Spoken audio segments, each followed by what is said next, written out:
Alright, welcome. As you can see today we're going to be talking about the coordinate plane. What is a coordinate plane and what is a quadrant? First things first, we're going to go ahead and take a look at the definition of a quadrant plane. As you can see, I have an image of one right there. It has an x, y axis. Notice the x and y axes are numbered. The x-axis is numbered from left to right. Y-axis is numbered from bottom to top. A coordinate plane is a plane determined by a horizontal number line, which is the x-axis, and a vertical number line, called the y-axis, intersects at a point called the origin. Right in the middle, where you see the 0, that is the origin. Alright, now, what we're going to do now is look at quadrants, because a coordinate plane is actually broken up into 4 quadrants. Since quad means 4. A coordinate plane is divided into 4 sections called quadrants. The quadrants are labeled counterclockwise and are usually written as Roman numbers. So we have quadrant 1 in the top right hand corner, then quadrant 2 in the top left hand, then quadrant 3 in the bottom left hand corner, and quadrant 4 in the bottom right hand corner. Now, quadrant 1 has a positive x value and positive y value, hence why you see the parentheses positive comma positive right underneath quadrant 1, because both the x values and the y values in that section are both positive. Quadrant 2 has a negative x value and a positive y value, hence why under quadrant 2 you see the negative comma positive.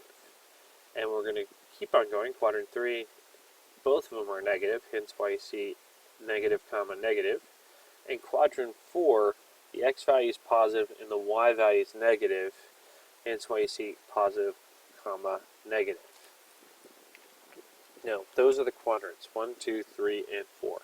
And again, they're labeled counterclockwise, going from the top right down to the bottom right. Now, what we're going to do is we're going to talk about how we label points, how we label the quadrant that a point belongs into.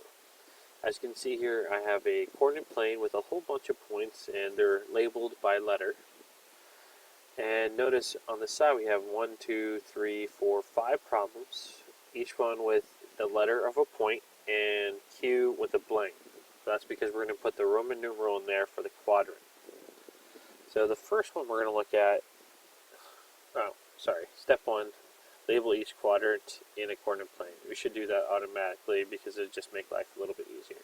And again, top right, that's quadrant 1, top left, quadrant 2, bottom left, quadrant 3, bottom right, quadrant 4. And now that we've done that, we're going to find the point and label. So the first point is S, so we're going to go ahead and find it. And as you can see, I spotted it right there. You can see the red arrow on it. And since we see that, we can find out that it's in quadrant 2. Since we know it's in quadrant 2, we're going to label 2 for Q2. And we're going to repeat this process for each and every one of these. So the next one is D. So we go look for D, and as you can see, my yellow arrow is pointing at D now.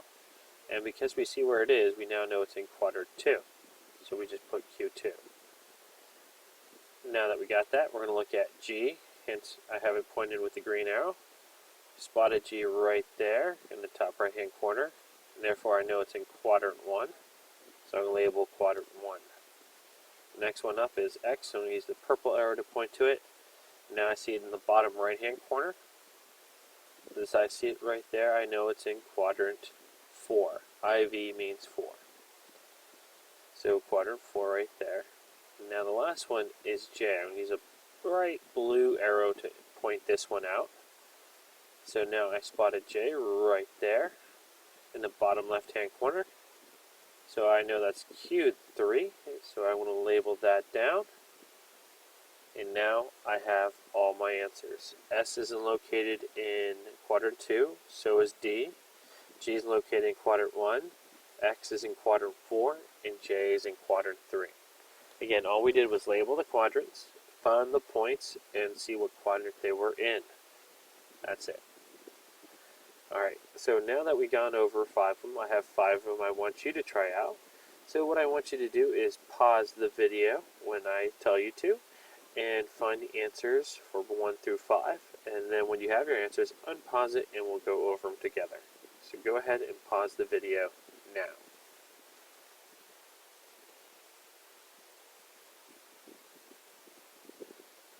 Welcome back. As you can see here, we're going to go ahead and go over these 5. So I'm going to pop them up. C is in quadrant 1. You can see C, I highlighted the point in red on the coordinate grid. And I see that's one in the top right hand corner, so quadrant 1. Z I highlighted in yellow, as you can find it in the bottom right hand corner, and that's in quadrant 4. A I highlighted in green, as you can see that's in the top left hand, so that's quadrant 2. K I highlighted in purple, that point was in the bottom left hand corner, so quadrant 3.